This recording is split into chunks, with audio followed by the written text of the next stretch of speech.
जब ये कहा जाता था ये फूल पत्ती खा के कोई इलाज होता है, रेक्रोसिन, टेरामाइसिन, मेटासिन खाओ, आधुनिक बनो, नई नई मेडिसिन खाओ। आज 50 साल के अंदर हम आ गए go back to herbal medicine. तो भाई तब सही थी साइंस या अब सही है? हम तो तब भी वही थे, आज भी वही हैं, आप बदल गए हैं और इस बदलाव को अब हमें विश्व को स्वीकार करवाने की आवश्यकता है, बजाय इसके कि हम उनके हिसाब से अपनी व्याख्या करने का प्रयास करें। अब मैं एक अन्य उदाहरण आपके ध्यान में डालना चाहूंगा औषधियों के बारे में।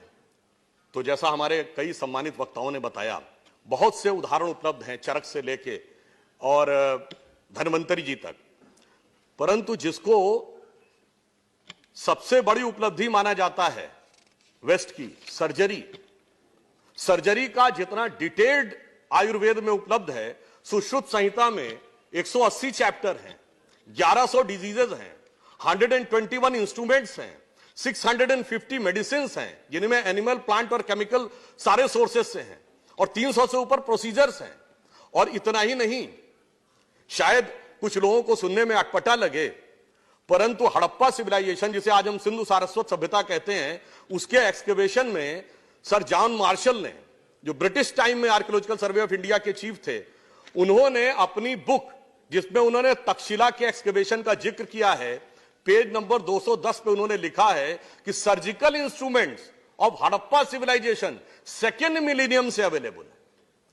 और आज भी पाकिस्तान के पंजाब प्रोविंस के म्यूजियम में आप जाइए तो 5वीं शताब्दी ईसा पूर्व के सर्जिकल इंस्ट्रूमेंट रखे हैं। और पूर्व लोकसभा अध्यक्ष मीरा कुमार जी जब गई थी तो 2012 में उनके अखबारों ने इसको रिपोर्ट भी किया था। ये तो मैं सिर्फ ये कहने का प्रयास कर रहा हूं कि जो सर्जरी, जिसको बहुत बड़ा अचीवमेंट माना जाता है, एक तथ्य और आपके माध्यम से सदन के समक्ष रखना चाहूंगा कि लोग कहते हैं प्लास्टिक सर्जरी। लंदन से निकलने वाली एक बड़ी फेमस मैगजीन जिसका नाम था द जेंटलमैन, 1794 में, उसमें 2 डॉक्टर्स टॉमस क्रूजो और जेम्स पेंडिल ने बाकायदा एक आर्टिकल लिखा। उसमें क्या लिखा कि भारत के पुणे में, यह लंदन में छपी हुई मैगजीन है, 1794, और वो लिख रहे हैं भारत के पुणे में 1793 में एक व्यक्ति की नाक कट गई थी और उस नाक को जोड़ने की प्रक्रिया उन्होंने देखी आयुर्वेदिक सिस्टम से, and that was successfully done. ये उन्होंने रिसर्च पेपर पब्लिश किया। और मजेदार बात यह है कि उन्होंने ये लिखा कि पुणे में जो नाक जोड़ने वाले थे वो कौन थे, कोई बहुत पढ़े लिखे एलिटिस्ट हाई क्लास के नहीं थे। उन्होंने लिखा वो कुम्हार जाति के व्यक्ति थे, जो आज की डेट में ओबीसी में आते हैं। तो यह दर्शाता है कि जिसे हम अपना एडवांस सोर्स ऑफ नॉलेज था, हम कहीं ना कहीं किसी ना किसी कारण से उसे पीछे छोड़ते चले गए। और सिर्फ यह भी एक कहना चाहूंगा, आयुर्वेद कोई सेपरेट सब्जेक्ट नहीं था जिसको वो मेडिसिन साइंस से रिलेट करते हैं। आयुर्वेद जैसे हमारे यहां जूलॉजी, बॉटनी, केमिस्ट्री एक सीक्वेंस है, फिजिक्स, केमिस्ट्री, मैथ एक सब्जेक्ट का ग्रुप है, वैसे ही 3 सब्जेक्टों के ग्रुप में से एक आयुर्वेद था जो बड़ा व्यवस्थित ब्रांच ऑफ नॉलेज था। वो था कृषि, पाकशास्त्र और आयुर्वेद। कृषि मीन्स हाउ टू ग्रो, पाकशास्त्र means how to cook, and Ayurveda means how to get the medicinal values. और उन सारी वैल्यूज को हम अच्छी तरीके से समझें, और यदि हम उन चीजों को समझ पाए तो आज एक और चीज में हमें बहुत लाभ मिलेगी। इस स्ट्रक्चर मैकेनिज्म से सरकार लाई है। आज इंटेलेक्चुअल प्रॉपर्टी को लेकर बहुत सारे विवाद हैं। यदि आयुर्वेद के ग्रंथ हमारे प्रभावी स्थिति में थे, उन्होंने हमें नीम के पेटेंट से, हल्दी के पेटेंट से, तुलसी के पेटेंट में मदद की, मगर आज तक भारत सिर्फ प्रतिक्रियात्मक रहा कि जब दूसरे ने पेटेंट कराया तब हम जाकर खड़े हुए, नहीं जी ये तो हमारा है। यदि हम यह प्रभावी मैकेनिज्म जो सरकार ने बनाया है, इसके द्वारा हम अब प्रोएक्टिव होकर कह सकते हैं कि ये सारे पेटेंट्स हमारे हैं, तो ट्रेड रिलेटेड इंटेलेक्चुअल प्रॉपर्टी में भी आप समझ लीजिए इसका एक बहुत अच्छा लाभ हमें फ्यूचर में मिलने वाला है। के साथ यही हो रहा है। और अंत में मैं ये कहना चाहूंगा कि बहुत सी ऐसी दवाएं हैं जिसकी तरफ अगर हम ध्यान दें, तो अगर हम केवल उनका साइंटिफिक नाम पढ़ लें तो हमें बहुत कुछ आसानी से समझ में आ जाता है। जैसे हृदय के लिए अर्जुन होता है, आप अर्जुनारिष्ट और अर्जुनासव आपने सुना होगा।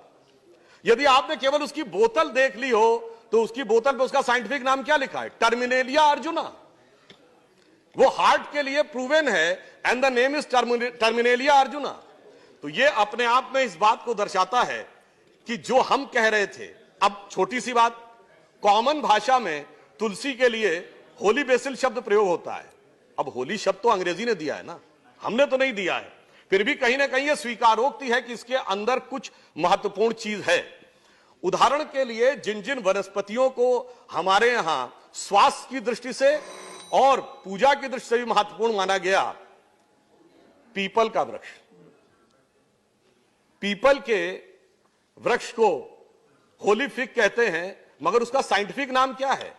फिकियस रिलीजियोसा। रिलीजन है साहब उसमें, वो बता रहा है फिकियस रिलीजियोसा, यानी वो मान रहे हैं कि ये धार्मिक दृष्टि से पवित्र माने जाने वाला ये जो पौधा है, ये जो पेड़ है, इसके अंदर बहुत सारे मेडिसिनल गुण हैं। तो अंत में सिर्फ ये कहना चाहूंगा कि देखिए, इसमें गर्व करने की आवश्यकता है, सिर्फ इसीलिए नहीं कि यह आयु का विज्ञान है। कल विनय सहस्त्र बुद्धे जी ने हम लोगों की तरफ से जब शुरुआत करते हुए कहा था, तो उन्होंने एक बात कही थी ना, गर्व से कहो हम हैं। किसी दूसरी चीज के लिए कहा था, वो मत कहिए, क्योंकि जब कहा जाए गर्व से कहो हिंदू हैं तो वो ठीक नहीं लगता, इसलिए कहो गर्व से कहो हैं। मगर मैं कहना चाहूंगा, आयुर्वेद अथर्ववेद का हिस्सा है, and Atharvaveda is a religious text. Nowhere in the world you can find medical science as a part of the religious text. Nowhere you can find mathematics as a part of religious text. इसलिए मैं कहना चाहूंगा, ये जो हमारा ज्ञान है, ये सिर्फ भारत के लिए नहीं, गरीबों के लिए नहीं, सबसे एडवांस लेवल पे जो लोग बैठे हैं उनके लिए भी उतना ही प्रभावी है, और ये पूरे विश्व को आगे ले जाने की क्षमता रखता है। अमेरिकन काउंसिल ऑफ जो सर्जन्स हैं, उन्होंने सुश्रुत को सर्जरी का जनक माना है। मेलबर्न में, अमेरिका में क्या माना जा रहा है वो सबको पता है। यह पंक्ति कह के बात समाप्त करूंगा कि जो अटल जी ने कहा था, मेरे वेदों की ज्योति अमर, मेरे वेदों का ज्ञान अमर, मानव का के मन का अंधकार क्या कभी सामने सका ठहर, मेरे स्वर नभ में गहर गहर, सागर के जल में छहर छहर, इस कोने से उस कोने तक कर सकते जगती सौरभ में। आगे विनम्रता से साथ कहूंगा, हिंदू तन मन, हिंदू जीवन, रग रग हिंदू मेरा परिचय, यही जीवन शैली है। धन्यवाद।